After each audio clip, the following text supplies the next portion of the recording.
E ficou uma discussão, o atiço sem graça, mas aí ele tá vivo. Sou o Thiago Franklin, aqui do canal Resenha com TF. Se você caiu por acaso neste corte, se você curtir, deixe o like e inscreva-se, porque todos os dias você encontrará cortes e entrevistas na íntegra aqui no Resenha com TF. Veja esse corte, que ele ficou bem legal.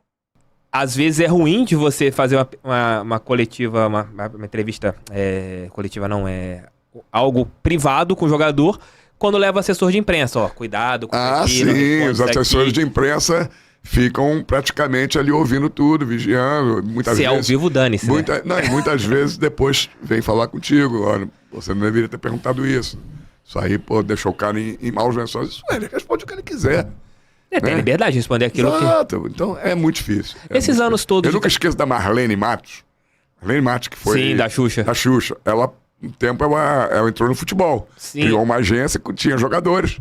E eu nunca esqueço que eu fui entrevistar o Atirson, que era da seleção, lateral esquerda da seleção brasileira, e era jogador dela. E ele estava para voltar da Juventus, que ele tinha ido para Juventus, voltar para o Flamengo. E eu consegui marcar uma entrevista com ele, e foi uma assessora de imprensa da empresa da Marlene Matos, né? E a entrevista era assim, no calçadão da Barra da Tijuca, eu andando com ele, microfone de lapela, câmera filmando, andando, eu e ele. A assessora de imprensa entrou no quadro, queria ir junto andando, para ficar ouvindo tudo que ele estava falando. Ele já estava totalmente instruído, que ela chamou ele um pouquinho antes de começar a entrevista, ficou 10 minutos conversando com ele, instruindo o que ele podia falar, o que ele não podia falar.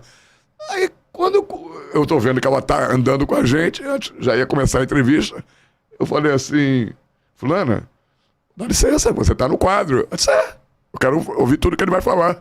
Eu digo, peraí, eu não tenho condição de fazer a entrevista com ele, com você.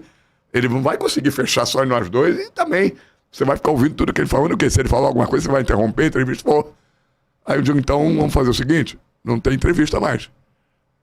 Esse tipo de entrevista eu não vou levar pra minha TV. Claro. Aí ficou uma discussão, o atiço sem graça, mas aí ele tá vivo. Ficou sem graça pra caramba, não sabia o que fazer, até que ele falou pra ela, deixa, eu já sei tudo que eu tenho que falar, mais ou menos. Falou assim, tá tudo certo, deixa. E falou, foi uma entrevista ruim, porque ele não falou nada do que ele... No finalzinho, quando ele falou, meu sonho é voltar pro Flamengo, já levou uma bronca, sei lá, que eu não podia dizer porque ele tava na Juventus, aí tinha contrato. Uma coisa assim parecida. Isso é muito chato, porque acaba... aí o jogador fica com fama de que não sabe dar entrevista, porque não deixa os caras falarem. Se deixarem os caras à vontade, por isso que muitos jogadores gostam... Eu lembrei desse fato, porque esse fato foi um fato que não acontecia naquela época. Mas você vê, a Marlene começou ali. Já começou. Já começou ali. Porque quando jogadores hoje... Acho que o podcast, ele acaba sendo terror de quem quer blindar jogador. Porque o jogador vem pro podcast, ele começa a falar uma história, começa a falar outra. Daqui a pouco tá livre, tá falando tudo. Fica à vontade, tá se sentindo bem.